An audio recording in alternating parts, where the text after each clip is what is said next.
Hey guys, so I'm making this video to respond to the question that I saw inside of a Facebook group titled, "Can I open a bookkeeping business?" Now, this is a very, very great question. I get asked this question a very large amount. Especially when I'm talking to people inside the comments, when people are messaging me on Facebook, they always ask, Bryce, can I start a bookkeeping business? And my answer to them is always yes, because I have just so much confidence in this business model. I started mine about 7 years ago. Um, and I tell every single person I meet, like, this is the best business for a beginner to start. If you're trying to make, 50,000, 100,000, 200,000 a year, and it's your first time in business, you have the highest chance to do that in a bookkeeping or accounting, monthly accounting services business.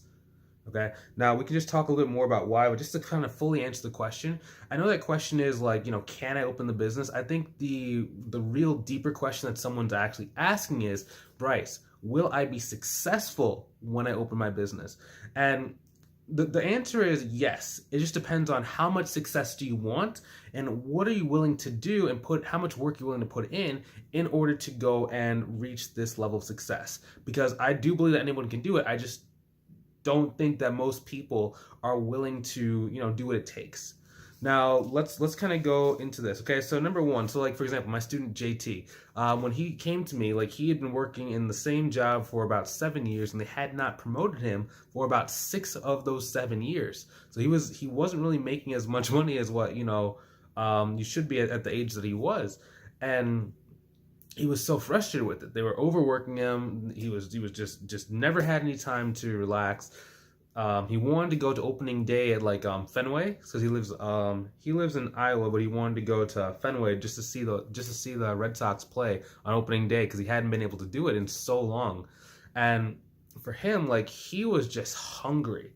He was so hungry. And he was willing to put in the work. And it wasn't that he was like smarter than anybody else. He probably wasn't smarter than you are watching this, but he was willing to go and put in a little bit of work, be a little bit uncomfortable for a short period of time. And now he makes about between $12,000 to about $15,000 per month. It's been like probably 2 or 3 months since I last spoke to him, because he was in the mentorship program, a short time ago.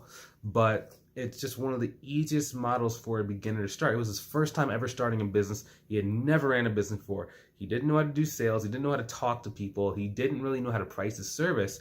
But what I was able to do was just give him his pricing, help him with his marketing, and then show him how to do sales. And now he's at $15,000 every single month. Now, if you want some help growing your business, like you don't know what to do, you don't really know where to start, but you want some help and you know that you want to be successful, go on ahead and click on the link below inside of the description or the comments below, and it's going to take you to a link to book a call with me to see exactly how I can help you. Go and reach that goal, whatever it might be. Now, just kind of back to that.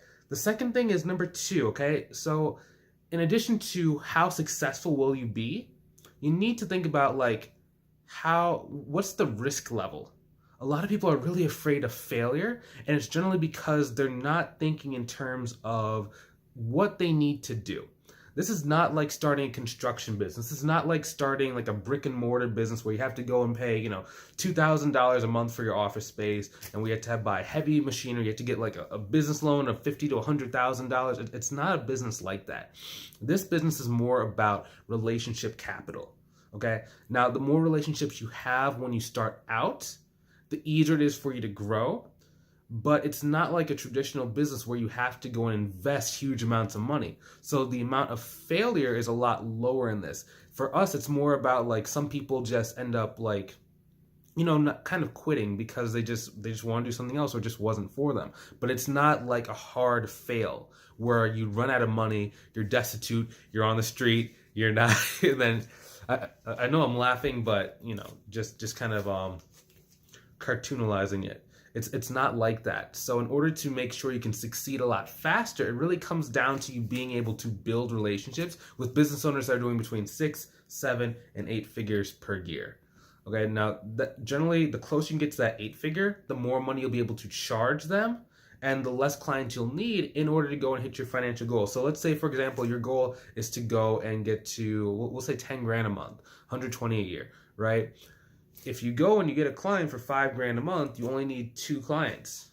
If you get clients for $2,000 per month, you need 5. If it's only $1,000 a month, that's 10. Now, for most people watching, maybe you've tried to start a bookkeeping business and you've never been able to get a client that high. I really encourage you to go and book a call because my students are just growing. For example, like Melissa. Melissa has not given out a quote for less than $1,500 since she got started probably about 70 days ago. Every single business that she speaks to has at least 7 figures. And it just comes down to like the targeting and the way that you're doing your marketing. So you're speaking specifically to the right businesses so that they start coming to you. Now, kind of even going back to failure, a lot of the times what happens and what causes most people to kind of like fizzle out of the industry is that they only work with small clients. So they're working with people and the people only paying like $150 to $200 a month. That's not where you want to be. You want to be more on the $1,000, $500, $2,000, $3,000, $5,000 per month. That's a lot more fun. There's a lot less problems. You get to have deep relationships with your clients. And generally, the more money they're paying you, the longer that they're going to keep you on the payroll. That when you have a small person, they're always looking for like the next discount.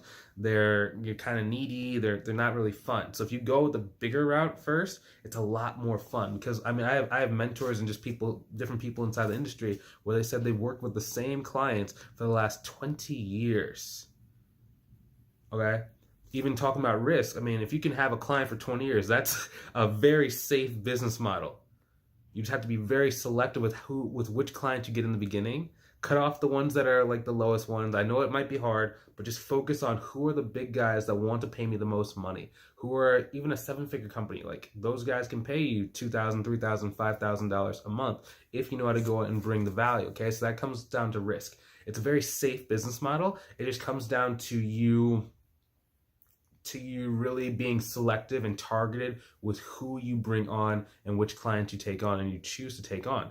Number 3, okay, so how to get started. So some people who are asking this question, maybe they don't really know what to do to get started. I know when I got started with my accounting and bookkeeping business, like I didn't know what to do. I tried to go to like networking events. I tried to hand out like flyers. I was like cold calling people, and it was really, really hard for me to get any traction. So I'm just going to kind of break that down. Like what is the shortcut? What is the faster way to go and get clients a lot easier? Now, why am I doing this? I'm making videos like this because I want to make sure that you can start really knowing exactly what to do and getting some clarity with what it takes to grow your business. Some of you guys are going to be able to take what we're talking about inside this video and you're going to be able to get some pretty good returns from it. What I do ask is that you remember who's the person who showed you how to do that. So then you come back, we actually work together inside of the mentorship program. I can walk with you side by side and make sure that not only can you get, a good level of success with these videos, we can actually take you fully to your goal in the shortest time period possible. Because think about it like this: if these free videos got you to $3,000 or $5,000 a month, okay, wouldn't it make sense to go work with me directly to go get to more like the $10,000, $15,000, $20,000 per month, whatever your goal might be? If that's you, go ahead and click on the link either above or below. But how to go and get started? Okay, so number 1. If you don't know how to do bookkeeping, you should probably, start learning. There's a lot of videos on YouTube that show you the basics of bookkeeping. You can go and get QuickBooks certified, which they basically have like a certification course where they show you how to use their software and gives you a little bit of a basic training inside of bookkeeping. Now, the key here is you just need to be like, at a really good base level. You don't need to be advanced. You don't need to have 20 years of experience. That's a fallacy. You just need to be functional. You need to be able to do the work. Now, assuming that you can do the work, you need to go and do 2 things. So most people have at least $30,000 to $40,000 a year inside of their existing network. So what you need to do is first look through either your Facebook friends list, look through your LinkedIn or your Instagram friends list, and look and see who owns a business. Like, which of your friends owns a business? You might not have talked to them in like the last 30 years. Who owns a business? Now, once you've identified that list, you need to go to that person. You need to literally just re-spark the friendship. Hey, how's it going? Long time no speak. What are you up to nowadays? They're going to say, oh, I'm doing this magical business. It's blah, blah, blah, blah, blah, blah, blah, blah, blah. Oh my gosh. It sounds like it's booming. Next thing you say is, who's keeping your books? Or do you have someone doing your QuickBooks? Or do you have a bookkeeper? Generally, if they're your friends and they don't have somebody doing it, they're going to say, no, I don't. And then you're going to say, oh, do you want to do a call to see if I can help you? I'm sorry, there's 2 things they'll say. They'll say, 1, either I don't have someone doing it, or 2, I'm doing it myself. Either one of these are really great responses. Then you just say, hey, do you want to see if I can help you out? most of the time they say yes. Okay. Now, a lot of times what happens, like most people get kind of scared and they don't want to go and talk to their friends and family, because sometimes we've been taught, not to sell to friends. I know for me, I struggled with that for a long time, like not selling to friends.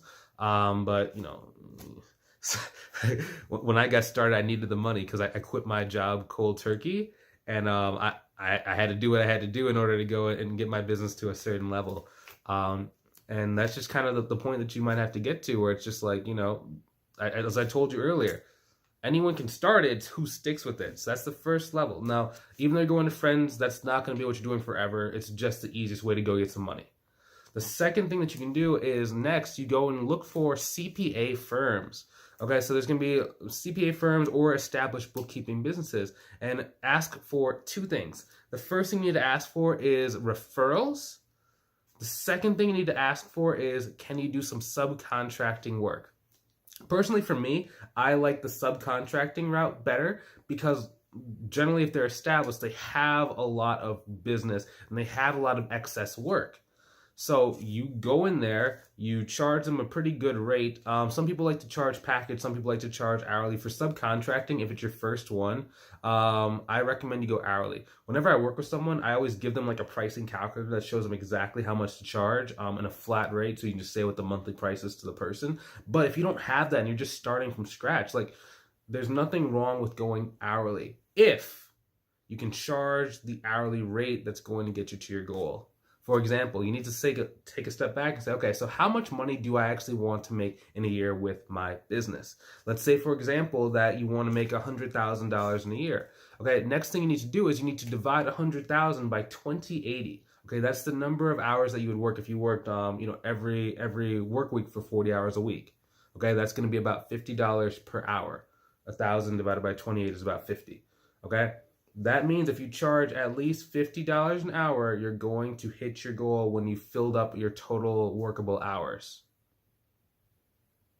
The place where most people struggle is when they come in hourly, they generally charge, they undercharge and they underquote what they should be, and they only charge like $20 an hour. Okay, that's not going to get you to your goal, and that is undercharging.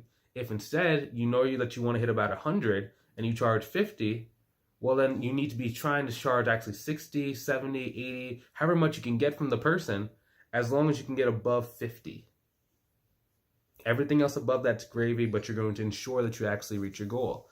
Now, that's how I'd price it. That's how I'd go, okay? First, look for who owns a business and go see if you can help them out. Second, you need to go to every CPA firm that you possibly can. A lot of them are going to say no, or a lot of them are going to ignore you. That's okay. You need to expect that. You need to expect that people are either going to be really busy, or they're going to say no, or they just won't really respond to you, okay? That doesn't mean that you're doing anything wrong, and that does not mean that you're getting rejected. That just means that it's not the right time for that person. And you need to start thinking about like the word no, instead of it being like this harsh rejection. Instead, you need to think of it like next opportunity. That just helped you move to the next opportunity. And when you find that and you get the right, partnership, a lot of these guys have 20, 30 hours worth of work per week. Okay, so go get to it, and that's how you can start your bookkeeping business. Okay. Now, once again, hopefully you enjoyed this video. My name is Bryce Tubbs. If you have any questions, you can either write them inside the comments below, or go and send me a message on Facebook to my personal profile. I'll link it inside the description, just in case you don't know what my profile is, so you can go check me out. And just go connect with me there. I know on YouTube it's really hard for us to connect because there's not a messaging platform, but that's the best way where you can go follow me, see my life updates, and just learn a lot more there. So I'll talk to you soon. Have a good day.